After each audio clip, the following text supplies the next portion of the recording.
पाकिस्तान अभी तक ये सोच रहा था कि वो जो चिड़िया उड़ा रहा था और वो चिड़िया हिंदुस्तान में आते ही गिर जा रही थी उनकी, अब क्या होगा सर? अब क्या होगा पाकिस्तान का? वो तो वैसे भी चाइनीज माल लेकर बैठे हैं कि चले तो चांद तक और नहीं तो शाम तक, वैसे उनके तो शाम तक ही चलें। बिल्कुल सही कह रहे हैं। और जो हमारे आकाश तीर ने किया, जैसे उसने सारे के सारे रेडार्स के पिक्चर एक कंपोजिट दिखाई, ये भी बताया कौन सा वेपन सिस्टम सही रहेगा आर्टिफिशियल इंटेलिजेंस के द्वारा कि जो उस ड्रोन को इफेक्ट कर सके या उस मिसाइल को मार सके, और उसका इंटीग्रेशन हमारे integrated air command and control system के साथ भी था। लेकिन जब ये हम बात कर रहे हैं काउंटर ड्रोन की, तो उस समय काउंटर ड्रोन की रेंज सिर्फ 1 से 2 किलोमीटर थी हट किल की लेजर वाली।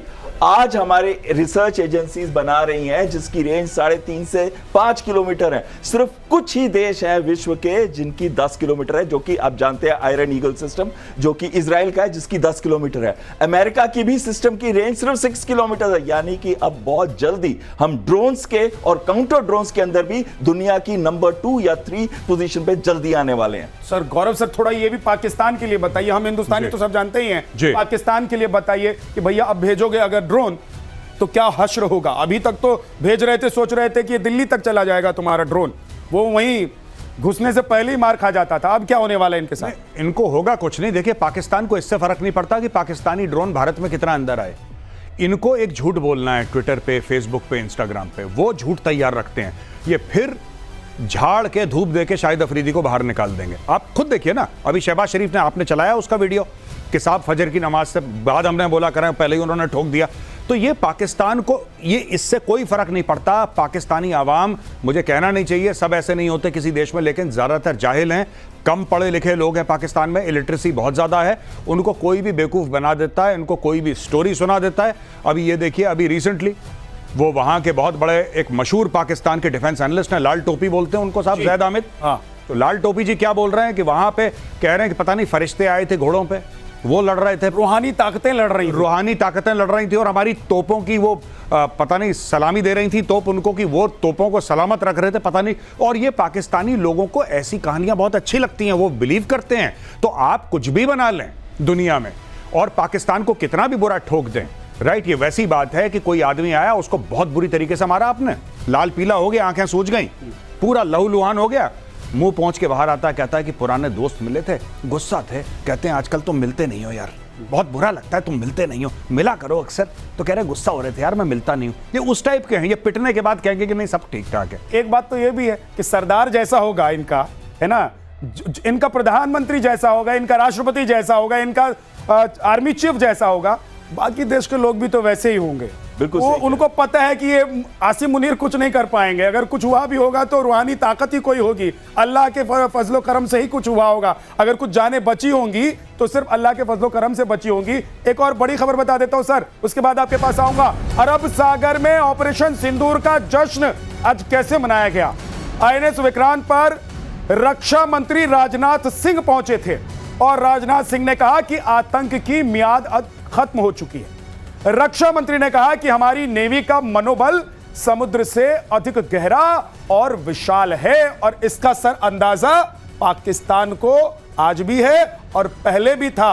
बिल्कुल सही कह रहे हैं। हमारी नेवी की अगर हम बात करें 293 शिप्स, उनकी देखें तो 121 ही है सिर्फ, और ऊपर से हमारे पास 18 सबमरीन्स है जिसमें न्यूक्लियर सबमरीन्स है। यानी कि हम सेकंड स्ट्राइक भी कर सकते हैं और पानी से कर सकते हैं। ये नहीं है कि वो नहीं सेकंड स्ट्राइक कर सकते, लेकिन वो पानी से या सबमरीन से नहीं कर सकते, हम सबमरीन से भी कर सकते हैं। हमारी ब्रह्मोस सबमरीन में भी लगी है और ब्रह्मोस को नहीं पता कि ये PL-15 है, ब्रह्मोस को नहीं पता कि ये इनका जो सिस्टम है ये पाकिस्तानी रेडार्स हैं, YL-8C है या YL-8E है, उसको नहीं पता।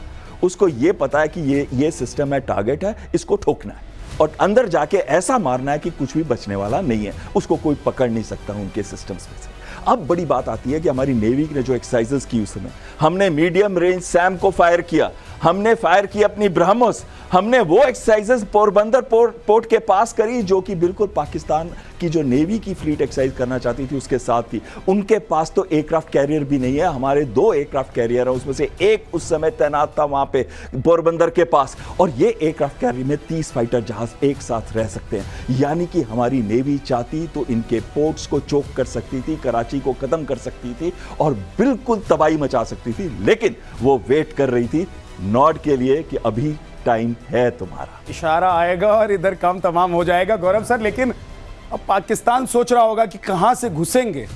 ये पानी में पहरेदार बैठे हैं, बॉर्डर पर तो ऐसी हालत है कि घुसते ही उनको मार दिया जा रहा है। अभी उन्होंने घुसपैठ करने की कोशिश की थी जी। तो मतलब ये तो पगला ही रहे होंगे पाकिस्तान में। भाई मुझे ये सिर्फ ये रिक्वेस्ट है शहबाज शरीफ जी से कि साहब एक काम करिए आप, अब फील्ड मार्शल के ऊपर भी कोई होता है तो उसकी भी तैयारी कर लीजिए, क्योंकि जब भी ये हारते हैं एक प्रमोशन करते हैं। अब अगर आपने कुछ करने की कोशिश करी इस वक्त तो मुझे ऐसा लगता है कि नेवी वाले बैठे हुए हैं, खार खाए हुए बैठे हैं कि एयरफोर्स को चांस मिल गया, आर्मी को चांस मिल गया। और मैं एक और आपको बात बता दूं on a very serious note जी, पाकिस्तान आर्मी जो है वो इंडियन आर्मी से लड़े, ये सब में कन्वेंशनल जो हमारी एसिमेट्री है बहुत ज़्यादा है आर्मी की, एयरफोर्स की, लेकिन जितनी ज़्यादा नेवी की है ना, नेवी की ओवरवेलमिंग सुपीरियरिटी है। मतलब इट इज़ नॉट जस्ट कि कि नंबर ऑफ वेसल्स, पर जैसे सर ने बहुत बढ़िया बात बोली, हमारे पास एयरक्राफ्ट कैरियर हैं, न्यूक्लियर सबमरीन्स हैं, डिस्ट्रॉयर्स हैं, स्टेल्थ हमारे पास प्लेटफॉर्म्स हैं। Pakistan has nothing like what the Indian navy has. अगर इंडियन नेवी, आपको पता होगा 1971 में इंडियन नेवी ने कराची पोर्ट जला दिया था, और यहां से अगर एक फोन गया तो इंडियन नेवी को 3 से लेकर 4 मिनट से ज्यादा नहीं लगेंगे। कराची का पोर्ट जो है पाकिस्तान का मुख्य पोर्ट, वो धुआं हो जाएगा within 3 to 4 minutes if the orders are given. एक और बड़ी खबर, राफेल पर पाकिस्तान का एक और झूठ बेनकाब हो गया है। शहबाज ने कहा कि 4 राफेल मार गिराए। पहले शहबाज ने 3 राफेल गिराने की बात कही थी, तो हम जो बात कर रहे थे कि पहले जश्न मना रहे थे, अब कह रहे हैं बाप रे बाप कहां जाएं, हमें तो मार दिया भारत ने। पहले भाई कह रहा था ये शहबाज शरीफ कि हमने 3 मारे हैं, अब 4 मार दिए। मतलब झूठ बोलना है तो अब 4 मारे या 3 मारे, फर्क क्या पड़ता है। नहीं, वो जैसे लोग कहते हैं ना कि जब कितना दूर है, बस 2-3-4 किलोमीटर है, ये उस टाइप की बात, ये मोटा मोटी बात करते हैं Pakistani. Even at the level of the field marshal, even at the level of the prime minister, इनको खुद याद, देखिए जब आप सच बोलते हैं ना तो आपको याद रहता है आपने क्या बोला। झूठ के लिए आपको याद करना पड़ता है। अब उसने कभी 3 बोलता है, कभी 4। अच्छा, पाकिस्तान में ट्रेंड हो रहा है 6-0 के, हमने भारत के 6 मार दी, वो हमारे 1 नहीं मार पाए। मैंने क्या बोला आपसे कि पाकिस्तानी कौम एक जाहिल कौम है। इसमें ज्यादातर लोग मदरसे में पढ़ते हैं, they have no idea about modern science, इनको नहीं पता है, इनकी कम्युनिकेशन कमजोर है, इनका दिमाग कमजोर है, सब कुछ। तो ये कैसे आप उनको कुछ भी बोल दीजिए कि रूहानी ताकतें आई थी, आप उनको ये बोल दीजिए कि ऊपर से फरिश्ते आए थे घोड़े पे तलवार लेके ऐसे कट करते हुए कि फाइटर जेट को मार के चले गए, फाइटर जेट को मार के चले गए। तो वो कह रहा हाँ बिल्कुल मैंने भी सपने, वो कह रहा है सपने में देखा। हाँ, बुशरा भी परेशान हो रही होंगी कि भाई मेरे जिन्नात उधर तो नहीं चले गए वो लाल टोपी वाले के बाद। नहीं, मैं आपको एक और बात बताता हूं छोटी सी, you'll be very this thing. एक इनका अमीन अली गंदापुर है। अमीन अली गंदापुर जो है, he is the chief minister of Khyber Pakhtunkhwa. वो कहता है मैंने अल्लाह को SMS भेजा। कर सकते हैं ये लोग, वो कह रहा है ही इज ऑन रिकॉर्ड। कर सकते हैं ना, ये पाकिस्तान में वो इंतजार भी कर रहा था कि इसका जवाब आएगा SMS का। वो कह रहा है मैंने SMS भेजा 786 पे, ही इज ऑन रिकॉर्ड। मैं गलत बात नहीं कह रहा, आप जाके चेक कर सकते हैं। अमीन अली गंदापुर खुद कहता है कि मैंने भेजा SMS। तो 72 हुरों के पास जाएगा तो रिप्लाई आएगा जी, 72 हुरों के पास जाएगा तो रिप्लाई आएगा। अगली बड़ी खबर तब तक बता देते हैं, पाकिस्तान का एंटी राफेल प्रोपेगेंडा फेल हुआ है। फ्रांस से 42 राफेल खरीदा गया था। इंडोनेशिया जकार्ता में मैक्रो की मौजूदगी में डील पर हस्ताक्षर हुए थे, और 2026 में इंडोनेशिया को पहला राफेल मिलेगा। ये पाकिस्तान का एक और प्रोपेगेंडा सर है ना। तो पाकिस्तान को तो वैसे पाकिस्तान का नाम हटाकर प्रोपेगेंडा रख देना चाहिए, प्रोपेगेंडा स्थान रख देना चाहिए। देखिए रफाल का जो है ना, ये कह रहे हैं हमने इतने सारे शूट डाउन किए, तो कोई तो एविडेंस होगा। और भारत के अंदर तो ऐसा सोशल मीडिया एक्टिव है कि कहीं पे भी कुछ होता है, ड्रॉप टैंक तक की तो पिक्चर दिखा दी गई थी, और इन्होंने ड्रॉप टैंक को भी रफाल बोला था। ये कहने की बात है कि ये क्या बोलते हैं और क्या सोचते हैं। लेकिन सबसे बड़ी बात है, हमारे डिकॉयज को मारने के बाद ये सोचते हैं कि ये रफाल थे, ये सुखोई 30 थे, और जब हमने मारा पूरी दुनिया ने देखा। हमारे पास सैटेलाइट्स पिक्चर्स थी, हमारे पास उनके बनाए हुए वीडियोस थे जो दिखा रहे थे बॉम्ब एक्सप्लोड कर रहे हैं। हमारे पास वो इंफॉर्मेशन थी जो इतनी प्रिसाइज थी, हमारे UAVs ऊपर से पिक्चरें ले रहे थे और उसकी पिक्चरें बॉम्ब को गिरते हुए दिखाया जा रहा था, बॉम्ब को एक्सप्लोड होते हुए। मैं तो उस रात स्टूडियो में था, एंकरिंग कर रहा था, और मैं आपको बताऊं सर, इससे पहले कि हमारे सूत्र या हमारे कनेक्शन के थ्रू जो विजुअल्स या मैसेज या खबरें आती, पाकिस्तानी हमको भेज दे रहे थे, वो सोशल मीडिया पर डाल दे रहे थे कि देखो ये हालत हो गई है। तो पाकिस्तान की आवाम और अब पाकिस्तान का हुक्मरान कबूल कर रहा है कि हाँ हमें मारा है, इतना मारा है, इतना मारा है कि दर्द अभी तक है, जख्म अभी तक नहीं भरे हैं गौरव सर। वो कह रहा है कि मैं बहावलपुर में हूं, ये जो मौलाना मसूद अजहर साहब, अच्छा साहब करके बोल रहा है, वो कह रहा है मौलाना मसूद अजहर साहब इनके घर पे बम मार दिया, देखिए। अच्छा, ये खुद पाकिस्तानी अपलोड कर रहे हैं, पाकिस्तानी अपनी बर्बादी का जश्न मना रहे हैं, ये रील्स बना बना के डाल रहे हैं इंस्टाग्राम पे, ये यूट्यूब पे शॉर्ट्स डाल रहे हैं, अपने फेसबुक पे लाइव कर रहे हैं, और उसके बाद सब कुछ करने के बाद आप ये देखिए ना, कोई कौम कितनी डिल्यूजनल हो सकती है। जब बिल्कुल दिमाग से इंसान पैदल हो जाता है ना, तब वो ऐसी हरकतें करता है। ये खुद प्रूफ डाल रहे हैं, पूरे दिन रात 2 दिन इन्होंने प्रूफ डाला, तीसरे दिन बोला हम जीत गए।